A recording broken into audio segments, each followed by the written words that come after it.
আসসালামু আলাইকুম। দর্শক আমন্ত্রণ জানাচ্ছি beyond border sports presence dugout dialogue powered by Rabbithole BD. দর্শক প্রিমিয়াস অ্যানালাইসিসে আপনাদেরকে আমন্ত্রণ জানাচ্ছি। আমাদের সাথে স্টুডিওতে আছেন সার্টিফাইড পারফরম্যান্স অ্যানালিস্ট আমির রেজন প্রতীক ভাই, এবং আমরা প্রতীক ভাইয়ের সঙ্গে যে টেস্ট নিয়ে কথা বলছি সেটা বাংলাদেশের একটা নতুন অ্যাসাইনমেন্ট, এবং যে ফরম্যাটে বাংলাদেশের আসলে সুখকর স্মৃতি বলতে খুবই কম, এবং সেটা যদি হয় দেশের বাইরে মাইটি অস্ট্রেলিয়ার বিপক্ষে। প্রতীক ভাই, অস্ট্রেলিয়ার বিপক্ষে আমাদের কিন্তু ঘুরে ফিরে একটাই একটা স্মৃতি, এবং সেই স্মৃতিটাও তাও দেশের মাটিতে।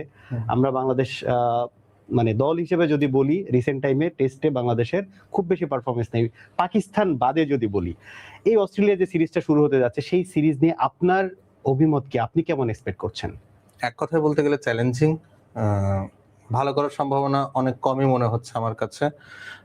তারপরেও মানে মন্দের ভালো, যেটা আপনি বলতে পারেন যে ম্যাচের দুটো ভেন্যু যদি আপনি দেখেন, কনভেনশনাল যে ভেন্যুগুলোতে নর্মালি অস্ট্রেলিয়াতে টেস্ট ম্যাচ অনুষ্ঠিত হয়ে থাকে সেগুলো না। এটা ব্রিসবেনে খেলা হচ্ছে না, পার্থে হচ্ছে না, গাবার যে ফিল্ডের কথা বলি, সিডনিতে হচ্ছে না। সেই দিক থেকে কন্ডিশন কিছুটা বাংলাদেশের কন্ডিশনের সাথে সিমিলারিটিস থাকবে, এবং আমার মনে হয় এই ফ্যাক্টরটা হয়তো বাংলাদেশকে একটু বেশি কম্পিট করতে হেল্প করতে পারে। আমরা লাস্ট স্ট্যাটিস্টিক্স গুলো দেখছিলাম যে লাস্ট 5 ম্যাচের কথা যদি বলি, সেটাতে বাংলাদেশ একটা ম্যাচ জিতেছে, 4টা ম্যাচ অস্ট্রেলিয়া জিতেছে, এবং এই মানে 5টা টেস্টের 3টাতেই কিন্তু বাংলাদেশ ইনিংস ব্যবধানে হেরেছে। এবং আমরা হচ্ছে এই শো এর আগে কথা বলছিলাম 2003 এর স্কোয়াড নিয়ে, যে স্কোয়াডটা আসলে যদি বলি যে one of the best squad, এবং ওভারঅল যদি টেস্টের যদি অল টাইম বেস্ট মানে একটা একাদশ করা হয়, সেখানেও কিন্তু ওই মানুষগুলো অনেক ঘুরে ফিরেই থাকবে। সো আপনি যদি মানে আপনার কাছে অ্যাজ এ অ্যানালাইসিসের পয়েন্ট অফ ভিউ থেকে যদি আমি আপনার কাছে জানতে চাই, যে ফিল্ডে বাংলাদেশ খেলছে, এই ফিল্ডের সাথে বাংলাদেশের আপনি বলছিলেন যে অনেকটুকু মিল আছে, এনভায়রনমেন্ট বলেন কিংবা পিচের কন্ডিশন বলেন, বাংলাদেশের 11টাতে আপনি আসলে কেমন চাচ্ছেন? মানে কতজন বোলার, কতজন স্পিনার কিংবা কতজন ব্যাটসম্যানকে আপনি চাচ্ছেন? দেখেন, নাহিদ রানা আর শরীফুল ইসলামের ইনজুরির পর আমাদের খুব বেশি লাক্সারি নেই। নাহিদ রানা, শরীফুল ইসলাম দুজনেই ফিট থাকলে হয়তো ভাবা যেত যে 4জন ফাস্ট বোলার নিয়ে খেলবে না 3জন, বাট রাইট নাও আমাদেরকে 2জন স্পিনার নিয়ে খেলতেই হবে, কজ তৃতীয় ফাস্ট বোলারের যে স্লট, এটা ফিল আপ করাটাই কঠিন একটা বিষয়। অ্যাপার্ট ফ্রম হাসান মাহমুদ এবং তাসকিন আহমেদ, আসলে তৃতীয় যিনি ফাস্ট বোলার খেলবেন, উনি আসলে ফুল টেস্ট ম্যাচে কয়টা ওভার বল করবে, এটাই কিন্তু একটা প্রশ্নের জায়গা। অবশ্যই। সো খুব বেশি লাক্সারির জায়গা নেই। 2জন স্পিনার, মেহেদী মিরাজ এবং তাজুল ইসলাম অটোমেটিক চয়েস, 2জন ফাস্ট বোলার হাসান মাহমুদ এবং Taskin Ahmed automatic choice. So প্রশ্ন এটা হতে পারে থার্ড পেসার হিসেবে বাংলাদেশ কাকে খেলাতে পারে, এবং আমার মনে হয় টিম ম্যানেজমেন্ট হয়তো খালেদ বা ইবাদত এই দুজনের মধ্যেই একজনকে সিলেক্ট করবে। সেক্ষেত্রে আমার মনে হচ্ছে খালেদ আহমেদের হয়তো সুযোগ কিছুটা বেশি। মুশফিক হাসানকে ব্যক্তিগতভাবে আমি পছন্দ করছিলাম, কজ যেহেতু তাকে নিয়ে খুব বেশি স্টাডি করার কিছু নেই, এবং বাংলাদেশের রাইট নাও পেস অ্যাটাকের যে অবস্থা, এখান থেকে খুব বেশি হারানোরও কিছু নেই। সো সেই জায়গায় মুশফিক হাসানকে আমি টিম ম্যানেজমেন্টে থাকলে অবশ্যই আমি মতামত দিতাম মুশফিক হাসানকে থার্ড পেসার হিসেবে খেলানো হোক। এর পাশাপাশি আমরা যদি ব্যাটিং এর দিকে তাকাই, অ্যাজ ইউজুয়াল আমাদের মিডল অর্ডারে যারা থাকবেন, মুমিনুল হক, মুশফিকুর রহিম, লিটন দাস ব্যাক করেছেন, সো উনি অবশ্যই থাকছেন। মেহেদী মিরাজ থাকছেন লোয়ার অর্ডারকে ট্যাকেল করার জন্য। তো ওপেনিং স্লট এটা একটা প্রশ্নের জায়গা হতে পারে। তো সৌম্য সরকার যদি স্কোয়াডে ব্যাক করেছেন, এবং আমি সবসময় বলে থাকি একটু পেস ফ্রেন্ডলি কন্ডিশনের জন্য সৌম্য সরকার দুর্দান্ত একজন ব্যাটার, পার্টিকুলারলি প্যাট কামিন্সের মানে ডেলিভারি গুলো সামলানোর জন্য আমার সৌম্য সরকার খুব ভালো একটা প্লয় হতে পারে। তো সেই ক্ষেত্রে আমি চাইবো যে সৌম্য সরকার অবভিয়াসলি টিম ইনক্লুডেড হোক, তানজিদ হাসান তামিম হয়তো থাকবেন, সেক্ষেত্রে সাদমান ইসলামকে হয়তো জায়গা করে দিতে হতে পারে, বাট ইউ নেভার নো। আমাদের টিম ম্যানেজমেন্ট বরাবরই খুব অর্থোডক্স অ্যাপ্রোচে যায়, তো সেই ক্ষেত্রে লেফট হ্যান্ড তো সাদমান ইসলামও, তামিম বা সাদমান ওপেন করলেও লেফট হ্যান্ড অপশনই হচ্ছে, বাট ইয়েট যেহেতু আমরা আনঅর্থোডক্স মুভ খুব কম নেই, সেই ক্ষেত্রে সাদমান ইসলামকে খেলিয়ে দিলে অবাক হওয়ার থাকবে না। বাট আমি ব্যক্তিগতভাবে চাইবো সৌম্য আর তামিম ওপেন করুক, এবং সেই ক্ষেত্রে সৌম্য সরকারের কাছ থেকে কিছু মিডিয়াম পেস বাড়তে আমরা পেতে পারি। তো বাংলাদেশের টিম লাইন আপ হয়তো এরকমই হতে যাচ্ছে। যদি আমরা প্র্যাকটিস ম্যাচের কথা বলি, যেখানে আসলে বাংলাদেশ ইনিংস ব্যবধানে হেরেছে, এটা নিয়ে আপনার সঙ্গে আমরা কথা বলতে চাচ্ছিলাম। তো ওইখানে কিন্তু আসলে আমরা যেটা দেখেছি যে মুশফিক হাসান এবং খালেদ আহমেদ কিন্তু বেশ খরুচে ছিলেন, এবং ওই যে স্কোরটা আমরা দেখেছি যে ঘুরে ফিরে ব্যাটসম্যানদের যে যখন আমরা ট্রায়াল দেখতে পেয়েছি, সৌম্য সরকার কিন্তু ওইভাবে ব্যাটিং এর মানে ওপেনিং ব্যাটসম্যান হিসেবে কিন্তু খেলানো হয়নি। এটা কি কোনো আসলে ইন্ডিকেশন ছিল নাকি, যে আপনি যেটা কথা বলছিলেন যে সাদমান ইসলামকে আসলেই যে ট্রাই করা হচ্ছে, এটার একটা ইন্ডিকেশন যে না, সাদমান ইসলামই ওপেনিং এ খেলবে, সৌম্যকে একটা সুযোগ দেওয়া হয়তো সেকেন্ড টেস্টের জন্য, এরকম কোনো ইন্ডিকেশন হতে হতে পারে, আমি ওটাই বলছিলাম যে আমরা আসলে একটু ডিফারেন্ট কিছু জাতিগতভাবে করতে পছন্দ করি না, এবং Try সেটার করতে ভয় ছাপ পাই। কিন্তু আমাদের ন্যাশনাল স্কোয়াডও দেখতে পারি। ওই ওই জায়গা থেকে বলছিলাম যে সাদমান ইসলামকে খেলালে অবাক হওয়ার কিছু থাকবে না। এখন দেখেন ফাস্ট বোলারদের ক্ষেত্রে একটা ইস্যু, তাদের ইনজুরি কনসার্ন সবসময় বড় একটা ব্যাপার হয়ে থাকে। সো প্র্যাকটিস ম্যাচে তাদের বোলিং পারফরমেন্স দেখে খুব বেশি হতাশ হওয়ার কিছু নেই। হয়তো তারা তাদের ফুল 100% দেয়নি প্র্যাকটিস ম্যাচে, যেটা হতে পারে। অস্ট্রেলিয়ার যে স্কোয়াডটা খেলেছিল সেখানে যেই লেফট আর্ম পেসারটা আমাদের আসলে ব্যাটিং লাইন আপ ঘুরিয়ে দিয়েছিলেন, উনি আসলে ফার্স্ট ক্লাস ক্রিকেটে ওরকম নিয়মিত না, সেক্ষেত্রে তার এফোর্টটা কমপ্লিটলি ছিল। বাংলাদেশের ফাস্ট বোলারদের ক্ষেত্রে আমি পজিটিভলি দেখার জন্য ধরে নিচ্ছি হয়তো তারা ফুল এফোর্টে বল করেননি, যেহেতু দুটো টেস্ট ম্যাচ খেলতে হবে, টেম্পারেচার বেশ হাই থাকবে, ইনজুরি কনসার্ন থাকতে পারে, সেই জায়গা থেকে তারা জাস্ট হয়তো ওয়ার্ম আপ ডেলিভারিজ গুলো করেছেন। বাট স্পিনে বাংলাদেশের এই দুর্বলতাটা আমি মানে মেনে নিতে পারিনি ফার্স্ট ইনিংসে যেটা আমরা দেখেছি। স্পিনের দুর্বলতা মেনে নিতে হবে আপনাকে। রিসেন্ট টাইমে দেখেন লাস্ট 1-1.5 বা 2 বছরে দেশের মাটিতে আমরা স্পিনারদের বিরুদ্ধে বরাবরই স্ট্রাগল আমরা করেছি। স্ট্রেংথের জায়গাটা কোথায়? ব্যাটিং এর মানে যদি ব্যাটিং এর বাইরে যদি কথা বলি, বোলিং এ স্পিন অথবা পেস কোন একটা জায়গায় তো বাংলাদেশ আগে যেমন বাংলাদেশ পেসে দুর্বল ছিল, স্পিন ভালো খেলতো। এখন কোন জায়গাটাতে আসলে বাংলাদেশ ভালো একটা খেলছে? সময় যখন মুশফিকুর রহিম এবং সাকিব আল হাসান তাদের পিকে ছিলেন, জি। বাংলাদেশ তখন স্পিনটা খুব ভালো খেলতো, to be honest. Right now আমাদের ব্যাটিং লাইন আপের যে অবস্থা, এখানে কোয়ালিটি কোনো অ্যাটাক আসলে বা উইকেটে যদি বাড়তি সুবিধা বোলাররা পেয়ে থাকে, সেক্ষেত্রে আমাদের ব্যাটিং লাইন আপ কলাপস করতে বাধ্য। এটা মেনে নিয়ে আসলে আমাদেরকে টেস্ট ম্যাচে যেতে হবে। স্ট্রেংথের জায়গায় যেটা ছিল বাংলাদেশের বোলিং, সেটা আপনি যদি স্পিনারদের ক্ষেত্রে বলেন, মিরাজ এবং তাইজুল ইসলাম দুর্দান্ত দুজন স্পিনার। আবার যদি ফাস্ট বোলিং এর ক্ষেত্রে আসে, সেক্ষেত্রে নাহিদ রানা, শরীফুল বা তাসকিন, হাসান মাহমুদ, জি। এটা খুব ভালো একটা সেটআপ ছিল। বাট যেহেতু এখন নাহিদ রানা এবং শরীফুল ইসলাম ইনজুর্ড, তাদেরকে পাচ্ছি না আমরা, সেই ক্ষেত্রে আপনার ফাস্ট বোলিংটাও অনেক কিছুটা ভালনারেবল মনে compromise। হচ্ছে। এবং সেই ক্ষেত্রে আসলে তাসকিন আহমেদ কতটা কামব্যাক করতে পারেন, তার পেস আসলে কতটুকু উনি বাড়াতে পারেন। অফলেট যে সিরিজগুলো দেখেছে 130 132 কেপিএইচে বল করেছেন, এই ধরনের গতি নিয়ে আসলে ব্যাটসম্যানদেরকে বিভ্রান্ত করাটাও খুব মুশকিল। তো হাসান মাহমুদই আসলে একমাত্র ভরসা, যিনি আসলে এই টেস্টে হয়তো ভালো করতে পারেন। ইয়েট অস্ট্রেলিয়ান কন্ডিশনে উনি কেমন করবেন এটাও একটা প্রশ্নের জায়গা থাকছে, কজ উনি কাউন্টিতে পারফর্ম করেছিলেন। ইংলিশ কন্ডিশন কিন্তু কমপ্লিটলি ডিফারেন্ট, অবশ্যই। ময়েশ্চার কন্টেন্ট বেশি থাকে, সেখানে কম বেশি বৃষ্টি সবসময় হতে থাকে। অস্ট্রেলিয়ার অন্যান্য ভেন্যু হলে হাসান মাহমুদের চান্স খুবই কম ছিল, বাট ডারউইন যেহেতু এটা একটা ওপেন গ্রাউন্ড, উইন্ড ফ্লো থাকে, সেটাকে কাজে লাগিয়ে যদি বাড়তি কিছু সুইং বা সিম মুভমেন্ট পেতে পারেন, সেই ক্ষেত্রে হাসান মাহমুদ ইফেক্টিভ হতে পারেন। বাট আপনি যদি আমাকে জিজ্ঞেস করেন এক কথায় যে বাংলাদেশ তাদের কোন শক্তিমত্তার জায়গায় নিয়ে এই টেস্টে যেতে চাচ্ছে, তাহলে আপনাকে এক কথায় বলতে হবে স্পিন বোলিংটা। এর পাশাপাশি ফাস্ট বোলিং এর যেহেতু থার্ড পেসারের স্লটটা জি, আমরা ফিল আপ করতে স্ট্রাগল করছি, সেক্ষেত্রে আমি বা আপনি বলতে পারি না যে আমাদের ফাস্ট বোলিংটা এই টেস্ট ম্যাচে অ্যাটলিস্ট আমাদের স্ট্রং এরিয়ার মধ্যে একটা।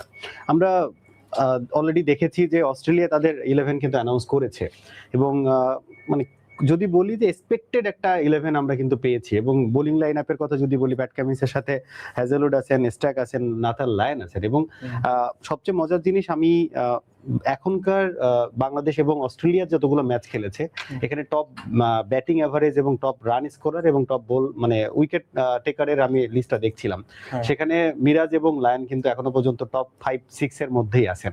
এবং ব্যাটিং এর ক্ষেত্রেও সেম ভাবে আমরা যদি দেখি যে বাংলাদেশেরও খুব ভালো এভারেজ ওখানে কি কাউকে আমরা দেখছি না। তো সেই পয়েন্ট অফ ভিউ থেকে মডার্ন ডে ক্রিকেটে আমরা যেটা দেখে থাকি প্রতীক ভাই, যে একটা থাকে না যে আমি ট্রেভেজের যখন টিমে আছে, ট্রেভেজের জন্য একটা প্ল্যান থাকে, সেটার জন্য হয়তো নাহিদ রানা খুব পারফেক্ট ছিলেন, যেটা আমরা খুব 1-to-1 কারেকশনের ক্ষেত্রে আমরা দেখি, কিংবা প্যাট কামিন্সের বল, কিংবা জাস হ্যাজেলউডের বল, কিংবা মিচেল স্টার্কের বল কাভার করার জন্য অনেক সময় আমরা দেখি যে না ঠিক আছে, আপনি বলছিলেন সৌম্য সরকার এদের বলটাকে খুব ভালোভাবে হ্যান্ডেল করতে পারেন, তানজিদ তামিম করতে পারেন। সো যে 11টা অস্ট্রেলিয়া নিয়ে নামছে, সেই 11-এর সাথে আসলে আপনি কতটুকু চিন্তা করেন যে বাংলাদেশ কম্পিট করবে? বাংলাদেশ যদি তাদের পোটেনশিয়াল অনুযায়ী পারফর্ম করতে পারে, অ্যাটলিস্ট একটা ফাইট হয়তো আমরা দিতে পারি। অন্তত ইনিংস ব্যবধানে হয়তো হারবো না। আপনি শুরুতে ইনিংস ব্যবধানের দিকে যাচ্ছেন না, অন্তত হারবো না, সেটা বলছি। বাস্তবতা মেনে নেওয়া ভালো। এটা কি আসলে প্র্যাকটিস ম্যাচের এই পারফরম্যান্সের কারণে নাকি সামগ্রিকভাবে? দেখেন আমরা লাস্ট যখন ইন্ডিয়া ট্যুর করি, তখন কিন্তু আমাদের পারফরমেন্স খুব বেশি ভালো হয়নি। পাকিস্তানের সাথে সিরিজ জেতার পর কিন্তু ইন্ডিয়া গিয়েছিলাম, সেখানে কিন্তু আমরা অনেক স্ট্রাগল করেছি।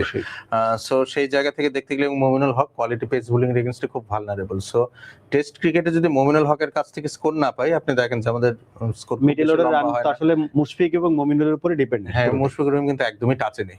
পার্টিকুলারলি তার ফিট মুভমেন্ট যদি আপনি দেখেন, মনে হচ্ছে যে সময়ের সাথে সাথে রিফ্লেক্স কিছুটা কমে যাচ্ছে। সেই ক্ষেত্রে শার্প পেসি ডেলিভারি গুলো কিন্তু মুশফিক আগে যেরকম সেফলি নেগোশিয়েট করতে পারতেন, ওটা কিন্তু কিছুটা মিসিং মনে হচ্ছে। সো মুশফিকের কাছ থেকে আমি খুব বেশি এক্সপেকটেশন রাখছি না। হয়তো top of the order Tamim এবং সৌম্য সরকার, নাজমুল হোসেন শান্ত, উনি বরাবরই আমাদের জন্য খুবই কি একজন পারফর্মার। উনি পারফর্ম করলে আমাদের ইনিংসটা লম্বা হয়, বাংলাদেশ একটা বড় স্কোর আসলে পোস্ট করতে পারে। অ্যাপার্ট ফ্রম দ্যাট, ওই যে শেষমেশ লিটন দাসের, মেহেদী মিরাজ, তাদের উপর ভরসা করে আসলে আমাদের মান সম্মানটা রক্ষা করতে আসলে হয়। ফার্স্ট টেস্টে কি আপনি লিটন দাসের ইনক্লুশনকে আসলে এক্সপেক্ট করছেন? আমি চাইছি, যেহেতু উনি গেছেন এবং আজকে উনি কিপিংও করেছেন, সো এবং কিছুটা খবরও আসছে যে হি ইজ কমপ্লিটলি ফিট। ওকে, হয়তো খেললে কিপিং না করতে পারেন, বাট অ্যাজ আ ব্যাটার হয়তো উনি খেলবেন ফর দ্য টিমস কজ। আমার মনে হয় উনি যদি 90% ফিট থাকেন, লিটন দাস হয়তো টেস্ট ম্যাচটা খেলতে যাচ্ছেন। তবে দুশ্চিন্তার জায়গা এটাই যে লিটন দাস এবং মেহেদী হাসান মিরাজ যেইভাবে বরাবর আমাদেরকে বাঁচিয়ে এসেছেন, জি। এখানে আমি দুটো ম্যাচ আপের কথা বলি। মিড Starc versus Liton Das, ball যতই পুরনো হোক, মিড স্টার্ক কিন্তু রিভার্স সুইং দুর্দান্ত করাতে পারেন। অবশ্যই। সেক্ষেত্রে লিটন দাসের উইকেটটা পাওয়ার কিন্তু অনেক বড় একটা ক্যান্ডিডেট। এবং মেহেদী হাসান মিরাজের জন্য প্যাট কামিন্স, লাস্ট আপনি কিছু সিরিজে দেখবেন মেহেদী হাসান মিরাজ শর্ট ডেলিভারিতে খুব স্ট্রাগল করেছেন। সেই জায়গায় প্যাট কামিন্স খুব ভালো একটা অপশন হতে পারে মেহেদী হাসান মিরাজের জন্য। আর আপনি যদি আসার কথা দেখেন, নাথান লায়ন, যিনি আসলে মিডল অর্ডার বা লোয়ার মিডল অর্ডারকে নাচাতে খুব পছন্দ করেন তার কনভেনশনাল অফ স্পিন ডেলিভারি দিয়ে, সেই ক্ষেত্রে সেটাকে কাউন্টার করার জন্য কিন্তু মেহেদী হাসান মিরাজ খুব ভালো একটা অপশন হতে পারে। সো আপনি দেখবেন যে বোথ সাইডেই স্ট্রেংথ এবং উইকনেসের জায়গা রয়েছে। বিষয়টা হচ্ছে যে কাদের প্ল্যানিংটা বেটার হয় এবং ইউটিলাইজেশনটা কতটা ভালো হয়, সেই জায়গায় অনেকটা ডিসাইড করে দিবে যে বাংলাদেশ আসলে কতটা ফাইট করতে পারবে। আপনি অলরেডি কিন্তু কি ফ্যাক্টর বলে ফেলছেন যে বাংলাদেশের পক্ষে কারা আসলে ভালো খেললে বাংলাদেশের একটা সম্মানজনক রানের জায়গা হতে পারে। এর বাইরেও কি আপনার মন বলছে যে এই মানুষটার কাছ থেকে কালকে একটা ভালো রান আশা করতে পারি? কিছু ইম্প্যাক্টফুল ইনিংস সৌম্য সরকারের কাছ থেকে আমি যেটা এক্সপেক্ট করছি, যে দেখেন ক্রিকেট কিন্তু সবসময় একটা মোমেন্টাম ক্যারি করার বিষয় থাকে। টপ অফ দি অর্ডার আপনি 50-60 রান যদি খুব দ্রুত করে দেন, তাহলে কিন্তু রেস্ট অফ দি অর্ডারের কাছে একটা সাহস আসে যে না, কিছু রান করা সম্ভব, একটা ফাইটিং টোটাল পোস্ট করা সম্ভব। তো সেই জন্য আমি ব্যক্তিগতভাবে চাইছি যে তানজিদ তামিম এবং সৌম্য সরকার দুজনই যেন খেলে। তারা 10টা ওভার যদি সার্ভাইভ করতে পারে, আপনি দেখবেন স্কোরবোর্ডে 50-60 রান অটোমেটিকলি হয়ে যাচ্ছে। তো সেই জায়গা থেকে হয়তো বাকি ব্যাটাররা ক্যারি ফরওয়ার্ড করতে পারবে, এটা একটা জায়গা। আর মিডল অর্ডারের ক্ষেত্রে এটাই সবচেয়ে বড় কনসার্ন, মুমিনুল হক আসলে কেমন করেন। আপনি যদি ইংল্যান্ড, অস্ট্রেলিয়া, সাউথ আফ্রিকা এই কন্ডিশনগুলোতে দেখেন, হিজ এভারেজ ইজ কোয়াইট পোর। তো মুমিনুল হক যদি আসলে একজন ট্রু টেস্ট ব্যাটার হিসেবে নিজেকে প্রতিষ্ঠিত করতে চান, আমার মনে হয় এটাই তার জন্য সবচেয়ে বড় সুযোগ। হয়তো ওনার ক্যারিয়ারে আর কখনোই অপশন আসবে কিনা আমরা জানি না। হ্যাঁ, তো সেই ক্ষেত্রে আমার মনে হয় যে মুমিনুল হক খুব মুখিয়ে থাকবেন কালকে ভালো রান করার ক্ষেত্রে।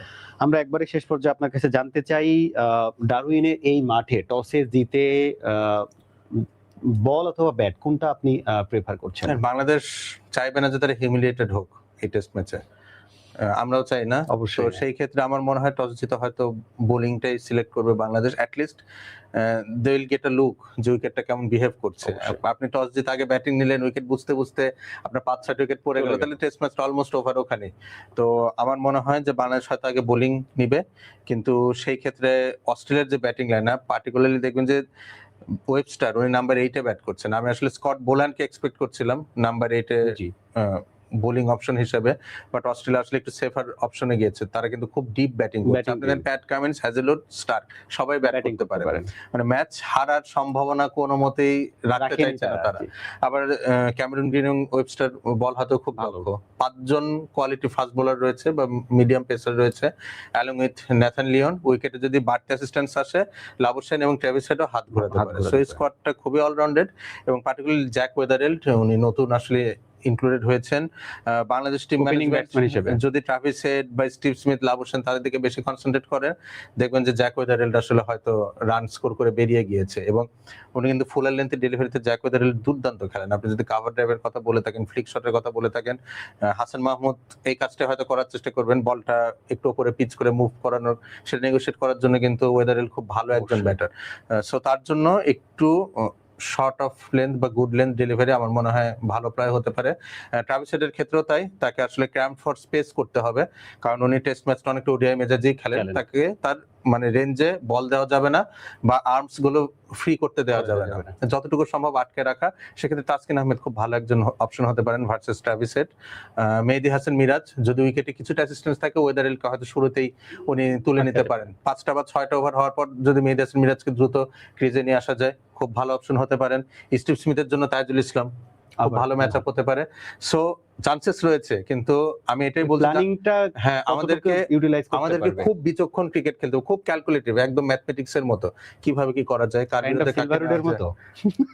বলতে অস্ট্রেলিয়া, পারেন। আমরা যখন শ্রীলঙ্কার ম্যাচ দেখতাম, সিলভারউড যখন ডাগ আউট থেকে যেভাবে মানে থাকে না ইশারা দিয়ে টিমকে নিয়ে যেতেন, এটা আসলে খুব মাইন্ড গেমের খেলা। গেম খেলা। তো আমার মনে হয় নাজমুল হোসেন শান্ত খুব বিচক্ষণ একজন ক্যাপ্টেন। আমার মনে হয় he reads the game very well এবং মাঠে ডিসিশন গুলো খুব ভালো উনি মেক অবশ্যই। করতে পারবেন।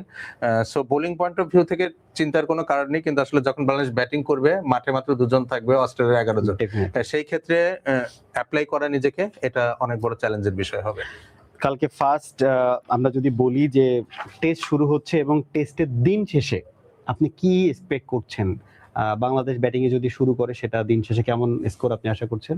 অস্ট্রেলিয়া যদি শুরু করে সেখানে কেমন আশা করছেন? অস্ট্রেলিয়া যদি ফার্স্টে ব্যাট করে হয়তো তারা দিন শেষে 300 রান 7 উইকেট ওকে, এরকম হতে পারে।